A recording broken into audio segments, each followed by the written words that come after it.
Good morning and welcome back to Posy Adventures on this beautiful Saturday morning. A bit fresh, but sun's shining. I've got one more day at work and then I'm off for a week. Now, we are planning on a power upgrade on our Caravan. We went across the city to a company called Solar for RVs, and we've bought a fair bit of stuff to do this, and I will insert the video in of the day that we went across there. And then when I get back from work, we're going to sit down. I'll show you what we've bought, and we bought a lot. There's a huge amount of stuff that we bought. We'll talk about the system, what we're planning, and we'll talk about the reason why we're planning the system that way and our expectations of it. Stay tuned, and I'll see you when I finish work.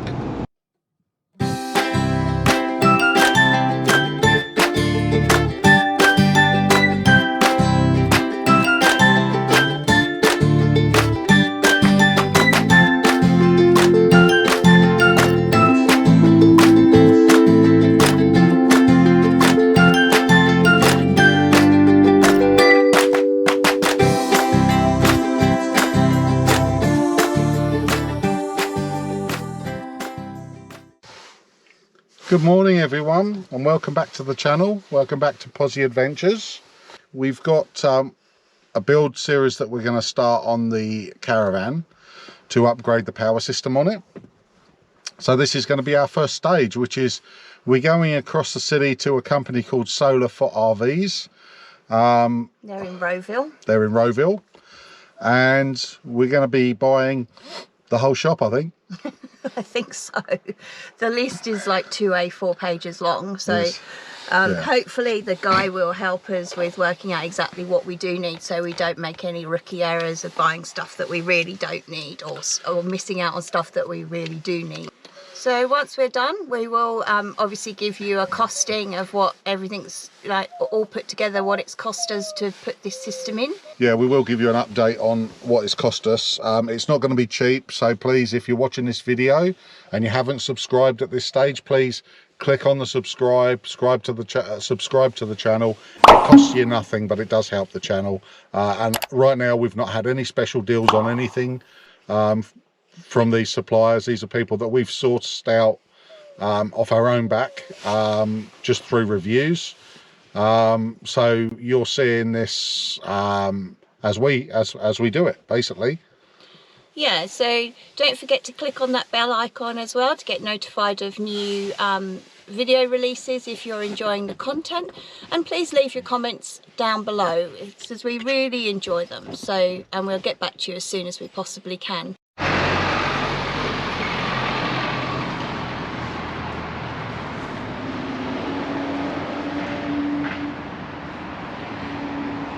So here we are, we've arrived at Solar for RVs in Rowville.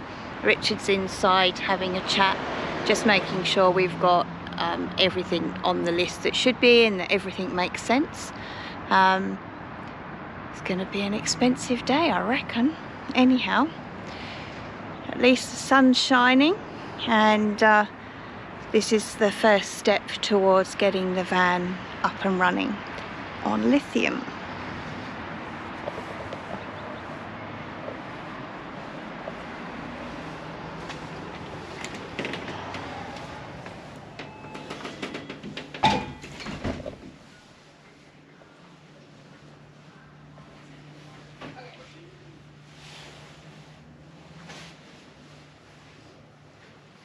It's like Aladdin's cave.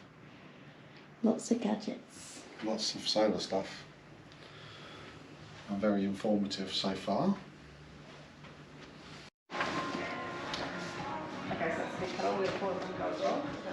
Courtney, yeah, so that's the 4 panels, and I need 10 litres of each of the 60 aces. 10 litres of the black automotive, black and red. My pen's not working halfway through.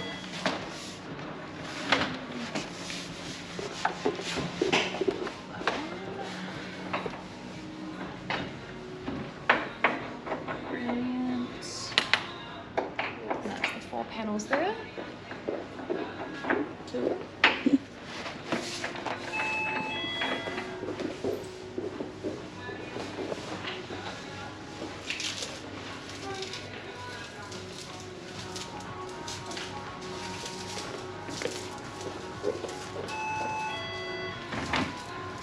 Are you doing the 6 BNS? Yeah.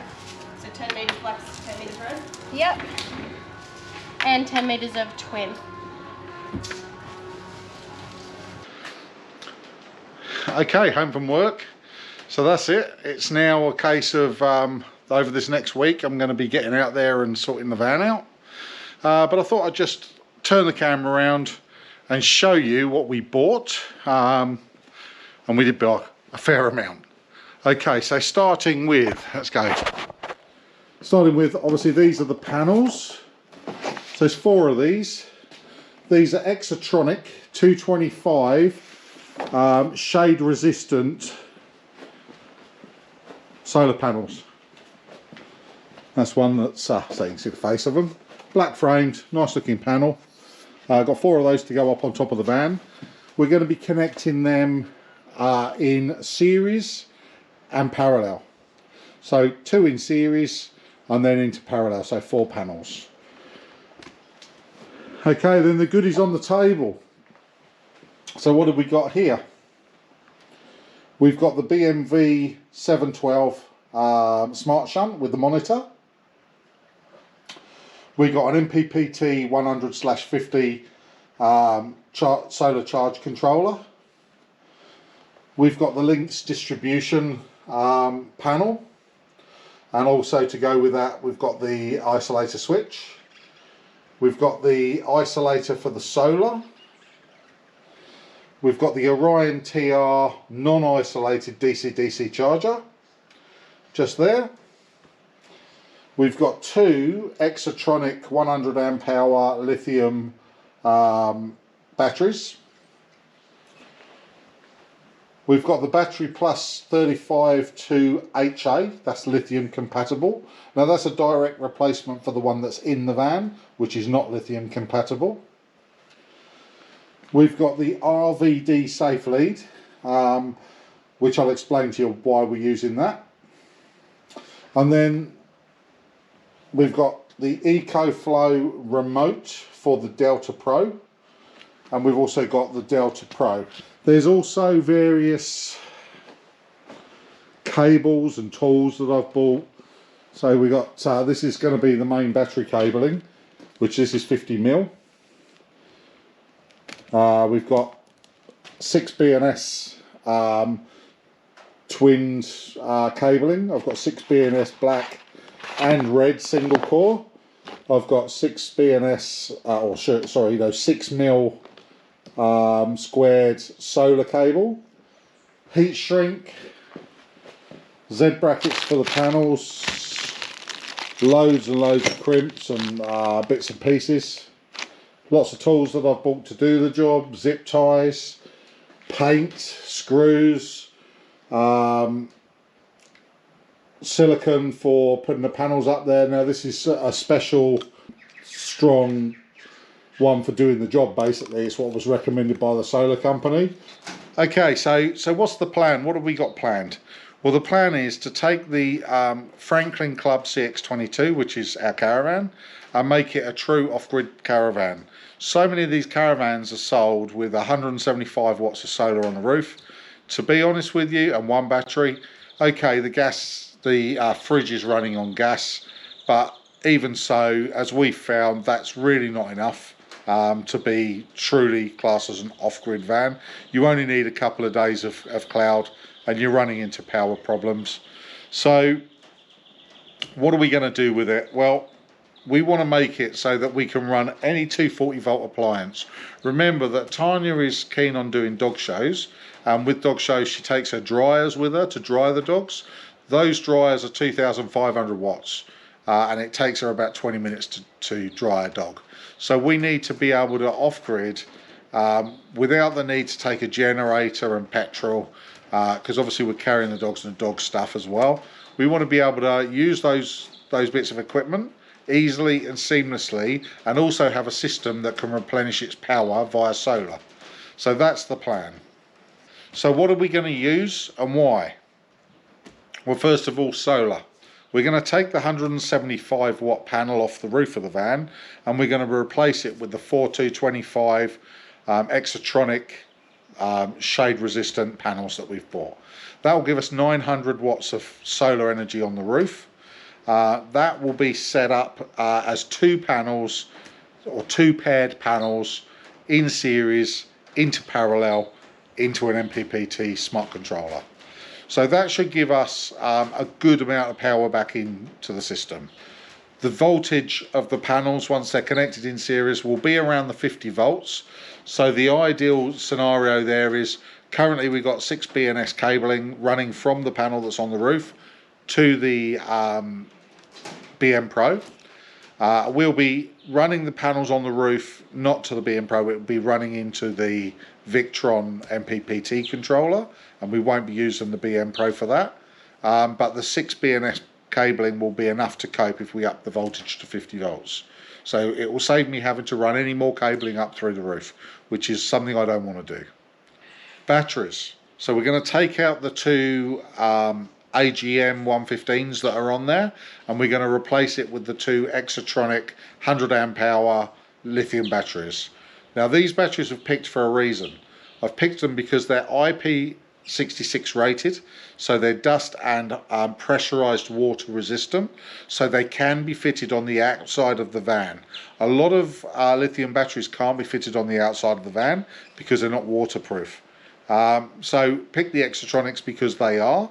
I also like the fact that the Exatronic has a on-off switch on the top of the battery, and it's also Bluetooth. So the BMS system that's mounted to the battery has a Bluetooth link that you can monitor real-time readings from your batteries via Bluetooth. They also have a rupture vent on the top. So in the event of you having a problem, they will vent gases, which is nice. It saves the batteries swelling up or causing a bigger problem. So that's why we've gone with the Exatronics. The whole issue with the build has been to try and do it without creating too much extra weight. So the panels that are on the roof, we're taking off one panel on the roof, but I've also got 3 panels that I carry that we put under the bed that are fold out panels because the 175's never been enough. So what we'll be doing is, those 3 panels that we've got under the bed we won't be taking with us anymore. The one off the roof will be coming off, and 4 overall panels will be going up on the roof. So weight wise, the solar panels won't add too much to the van, if anything at all, because actually the panels that are under the bed, the fold up panels, are very heavy. The batteries that are currently on the van weigh around 35 kilos each. There's 2 of those, and they're the AGMs. They'll be coming off, and we'll be replacing them with the Exatronics. The Exatronics are 12 kilos each, so saving ourselves a fair bit of weight there. With the mains charger, how are we going to recharge these batteries when plugged into mains? Well, the idea behind that is we're going to whip out the BM Pro that is currently in the Caravan, which is the non-lithium compatible BM Pro, and we're going to replace it with the HA model BM Pro, which is exactly the same but high ampage, and that one is lithium compatible. Now this was a little bit of a controversial subject when I decided to do that, because that unit is about $1,200, and that's an expensive outlay when you've already got one. And the original plan was originally to run a second MPPT controller, so I could still use chaser panels, and also then to put a 240 volt charger in, but that would have meant moving the power socket to under the bed. The 240 volt charger would have only fitted under the bed, and to be honest with you, by the time I added up the 240 volt charger, the MPPT controller, getting an electrician in to run the extra cabling under the bed, it worked out about $200 more just to cut my losses and buy the HA BM Pro. So I figured it's less work, swap it over, job's a good one. So we've gone with the back onto the BM Pro. Now the advantage with the BM Pro is it does give me an MPPT controller built in, a 35 amp one, to enable me, if I want to run external panels, chaser panels, which is currently what I'm doing.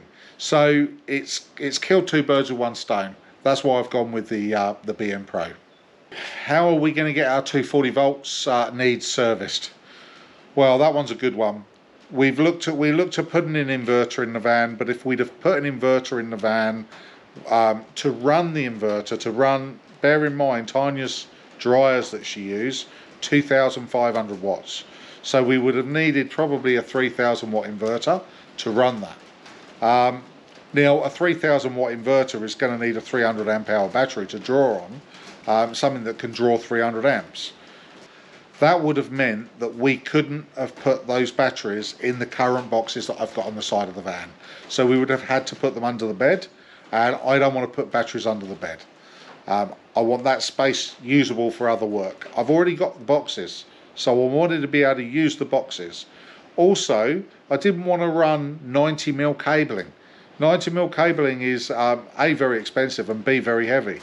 Now it wouldn't have been a long cable to run, because obviously the batteries would have been under the bed where the power system would be, but I don't want to put them under the bed. Secondly, I would have needed an electrician to come in to wire in the inverter into the main system on the van, and that would have cost us more money again. Also, the weight of those inverters, they're about, so for a 3,500 watt inverter, they're about 15-20 kilos in weight. So again, it's extra weight that we're putting in. The battery would have been heavier again, and the cabling's heavier. The issue with our van is we don't have a huge amount of spare weight available to us in the van. What we do have is a ute that we pull the van with that has capacity to put extra weight in. Now we've only got the minimal on the van, on the ute. We've got a canopy on the back and a ball bar. So we have got space to put a generator or something along those lines, and indeed that's what we've been carrying. But the problem with the generator is it means you've got to take fuel. You've always got someone that complains, or very nearly always. You've got people that don't like them.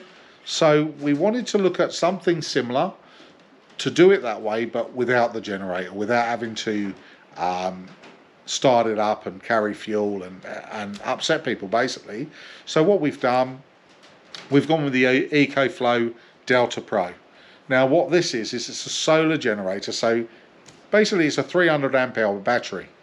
It has the capacity of charging from solar, so we've got two 220 watt bifacial solar panels that we're going to be using with it, and those solar panels will able to be used to either charge the EcoFlow or to charge the Caravan. Or a conjunction of both, so we can charge the EcoFlow, and then the EcoFlow can be powered to the Caravan, and we can use the 240 volt charging from the EcoFlow to charge the van. So it can be filtered down the line. It works. It's going to work very well. Now the one thing we need to do if we're doing that is we do need to make sure that the power supply between the EcoFlow and the Caravan has the right protection on it. And the right protection is to make sure that you're using a Caravan lead with an RVD device attached to it. Now I've had one of those made up, and we'll be showing you that as we go. But that basically means that in the event of having a problem with any electrical component in the Caravan, the RVD device will protect people touching the side of the Caravan to make sure that you don't get shocked. Okay, so this is the EcoFlow Delta Pro. As you can see, it's just a neat little package sitting there. Now believe it or not, this item will charge up. It's a 3,600 watt hour device, so 3.6 kilowatt hour. It can power devices up to 7,200 watts. So anything you're going to want to need to run in a Caravan is going to be fine with. It will charge inside 2 hours from the mains cable, which is just amazing. And obviously, although we've not put the solar onto it yet, we don't know how quickly it will charge from solar. It will be used by us as an on-demand 240 volt system. So we'll only switch this on when we need it. And the way we're going to do that, I will quickly show you, is we're going to use this, which is the remote for it, which will mount up on the wall in the Caravan. And basically, to give you a quick rundown on this, this basically is the same as the display on the front of the EcoFlow. And all you do is just turn it on.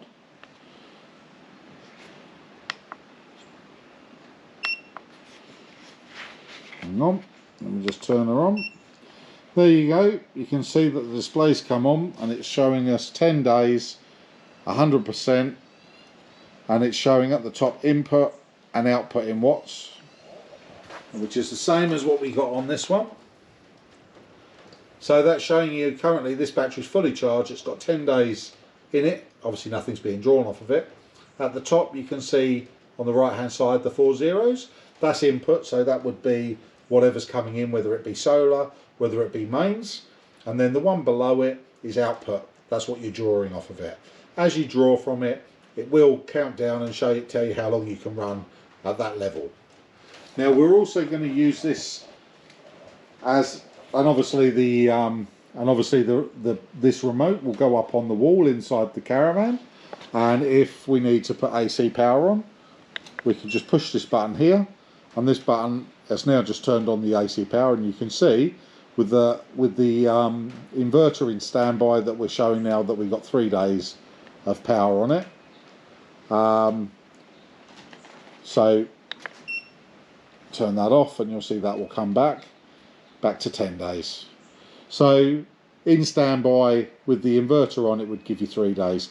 Now the advantage with this is this can be put up in the kitchen, and when Tanya wants to use it, say she wants to use, for example, the coffee machine, she can just simply turn this on. The Delta Pro will basically supply us 240 volt power, and when she's finished she can turn it off. It can also be controlled by a mobile phone with internet connectivity. So if you wanted to, and say for example you were using a slow cooker or something like that, you were out for the day, plug the slow cooker into the Caravan mains, and you could turn this on while you're away, providing your Delta Pro has a internet connection. So if your Caravan has an internet connection, and providing your phone has an internet connection as well, you could actually turn on the power and you could start the slow cooker, or you could start whatever it is that you want to turn on, electric blanket or something like that. You could do that while you're away. It also has a DC function on it, which is this side. So if I turn this one, you'll see it comes up 10 days, and now DC power is on. So this one basically doesn't affect the countdown on it because it's not running an inverter.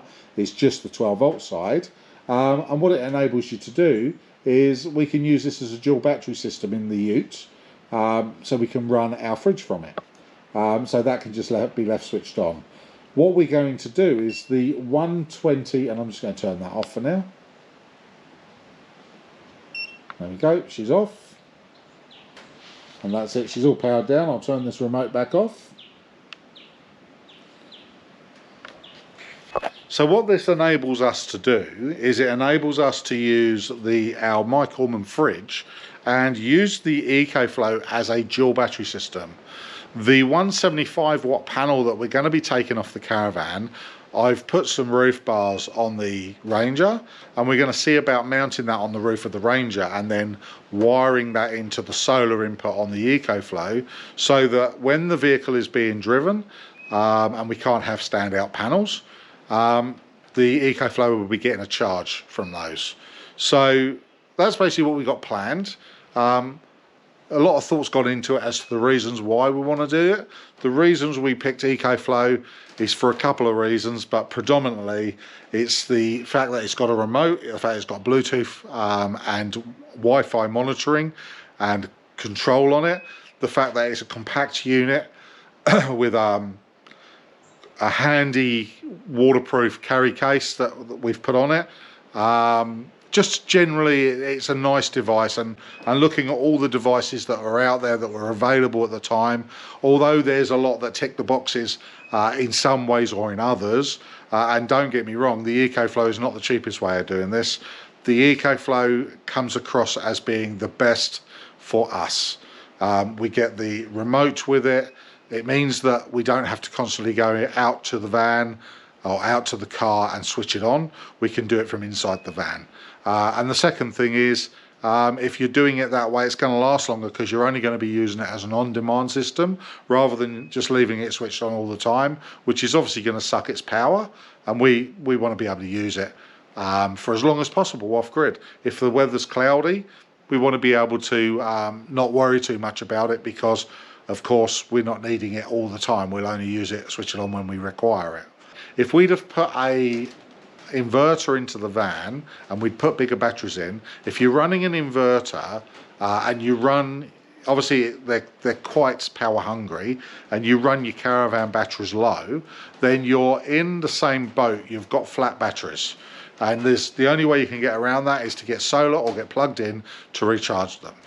With this system, our 12 volt system in the van is not affected by our 240 volt needs.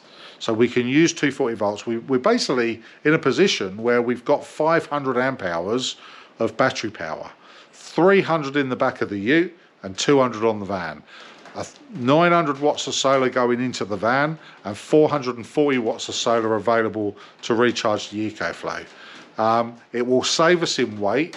It will distribute the weight better, so it's in the back of the vehicle rather than in the van, and it should, and time will tell, it should be a very effective system. So anyway, we'll test that, and we'll also show you how we're going about developing the system, putting it together and sticking it in the van. So keep tuned in. The next video that you're going to see is going to be a video showing you how we put together the power board that's going to go in the van, which I'm going to be doing tomorrow. So I'm going to be going out there, making the measurements, cutting it up and piecing together the power board, getting all this stuff that we've got here, put together, put on the board, wired up so it's ready to go in the van. If you're enjoying the videos that we're putting out, please give them a thumbs up. If you've got any comments to make, drop them in the comments below and I'll get back to you. And please, if you haven't subscribed to the channel, please subscribe to the channel. It's going to help us pay for this lot. And also, it gives us the motivation to put more videos together and come back to you with them. Stay tuned for the future series of this one. Should be an interesting build. I've not done anything on this scale before, so yeah, I'll be learning as I go as well. Anyway, come back to you. See you on the next one.